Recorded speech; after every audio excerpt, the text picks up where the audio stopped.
sort of ask you why you got into acting, how you sort of came into this in the first place? Wow. I met a girl in Tokyo. My mom moved to Japan.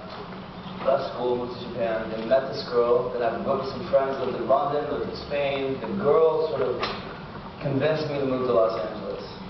Then as soon as I got there, she hooked up with her ex-boyfriend and got married and went to like Hawaii.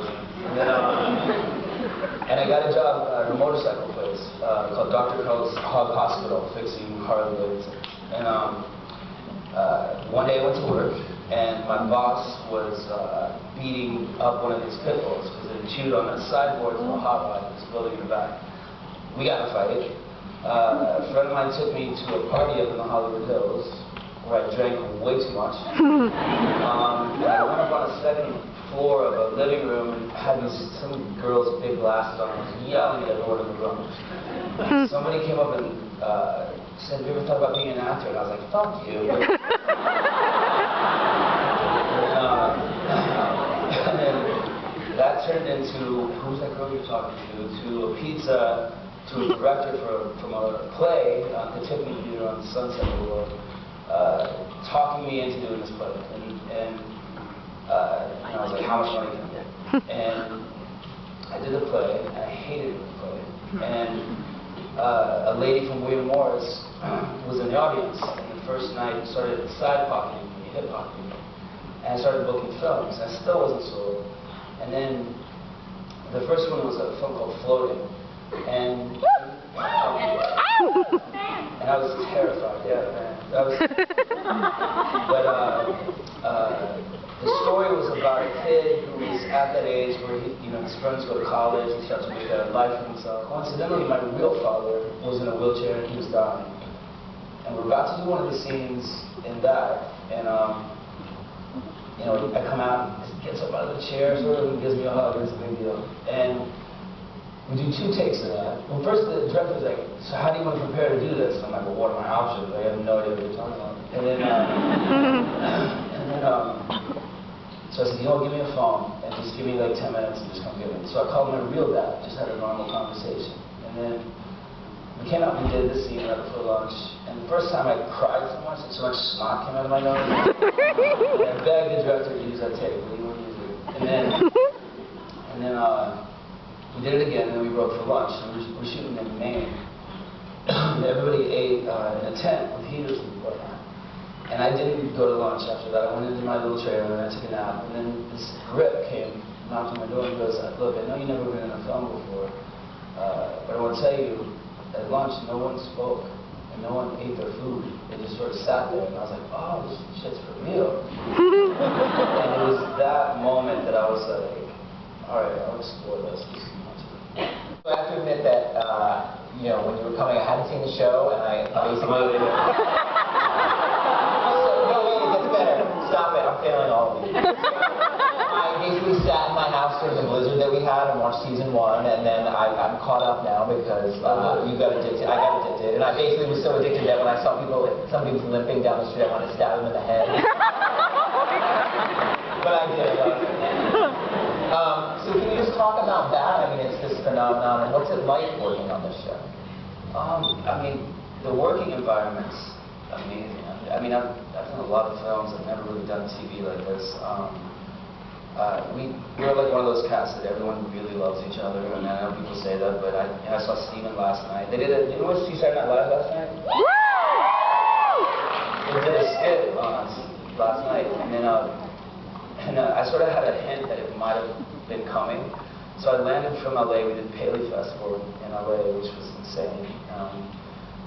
Landed at JFK at 11:15. I was like, drive, right? And I get home, and you know how they cut to commercial, but you can still see him on stage getting ready. It was just perfect timing. And I started screaming, grabbed my camera phone, and the TV I was doing like this. And then Bill Hader texted me and said, "Hey, did you like the skit? It's Bill Hader." And I'm like, "What? Oh my God!" And then I went and met the cast afterwards. And they were geeking out on me, and I was geeking out on them. It was, that's one of my favorite shows. But the working environment's good. The writing is, they worked with us. It's definitely a collaboration.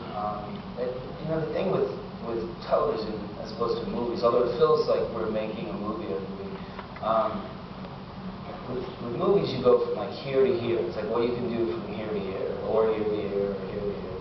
And with TV, you have the time to do other stuff, which I've discovered as I'm going along. When you drop these little scenes behind you and they turn into trees and turn into storylines and all this jazz. But like when Carol leans over to kiss me on the forehead after Andrea shoots me, I flinched, like don't hit me, and that wasn't in the script, but now there's a whole storyline that I was an abused kid, and I've been trying to play him like there's certain reasons why people fight, right? Like you fight to protect someone or prove a point or act tough or something, or you fight because you've always had to fight, and it's a different kind of fighting, you know what I mean? It's a do anything to win type of situation. And I've been trying to play him like that. And the writers see that, and they allow me to go off on that. Sometimes they're straight up like, no, you're not in there, which happens a lot. But, but I mean, that's how the set is. I know that our cameraman Mike, he'll just give me one of those. You got it. Or he'll be like, the running and jumping and stabbing the dude on the head, that was our cameraman's idea. He's like, I have no idea. But we all work like that on set. So, I can go to Steven and I go, should I try this? And I believe his answer. I think sometimes on movies or other things, one actor will want you to suck because he thinks it's going to make it look good, which is total BS. So it's fun. I'm having a blast. And so the show shoots in Georgia? Yeah, it shoots in the town. I love Georgia. We shoot in Tampa, which is like an hour and a half south of Atlanta, way out in the sticks. And I ride my motorcycle to work through these, cows going by. So do you feel like being far from LA sort of helps that vibe of community that you have on the show? Yeah, I mean, I live in New York, so I'm far from LA personally. But I don't think we could shoot the same show if it was like on a soundstage in Burbank. You know what I'm saying? George is part of the show, is a character on the show. The sweat, the bugs, the woods. It's. I don't think we could do it in Vegas. Red Ryder BB gun. You should try out, kid. Exactly. And they all took turns shooting each other in the butt.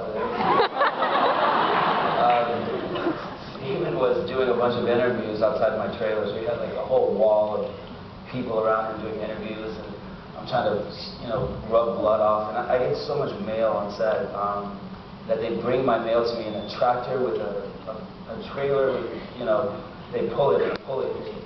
But the base camp people sometimes play tricks on me, and they'll build like forts in my trailer, and I can't get in. But he's out there doing interviews, and some lady sent me her breast implant. Whoa! Holy crap. Which I use as my phone cradle.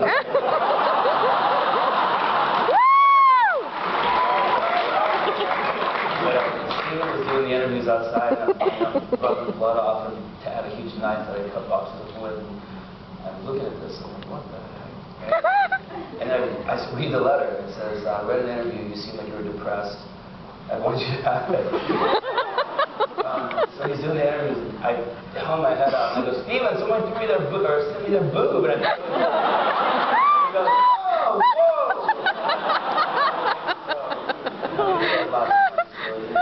Andy and I, we have this thing, he's kind of like my best friend. I love working with Rooker, and I'm lucky that I get a lot of one-on-one with Melissa, too. She's such a good actress. But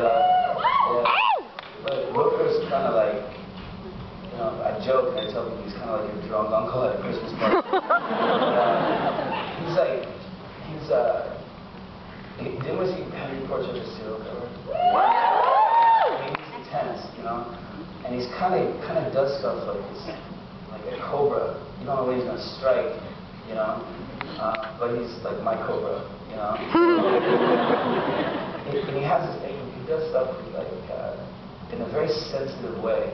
He's very sensitive right before he murders people. And I'm playing the same thing, and with that storyline, when he and I are in a scene together, I try to go as little as possible, and he goes like big brother, little brother. Like that's the struggle within the struggle within the zombie struggle. That's how but I really like working with him, so maybe that episode, you know. I mean, like, you know, the arena scene. There was a time when the governor is yanking me out there, right? I'm playing that like I'm just going to die, right?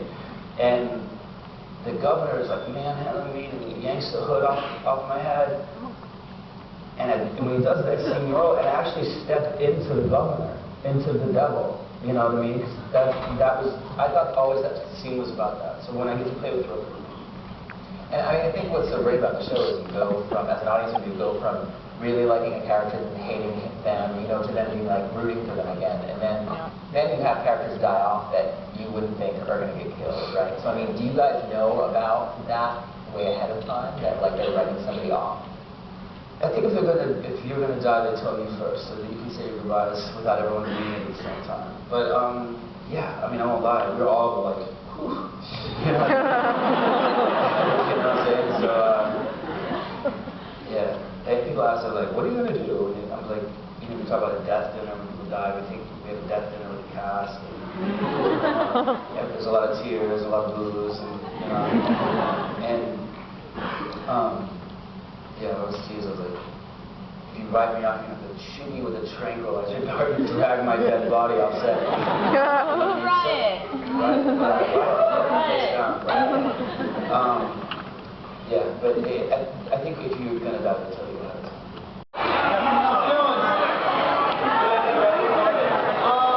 My question is two parts.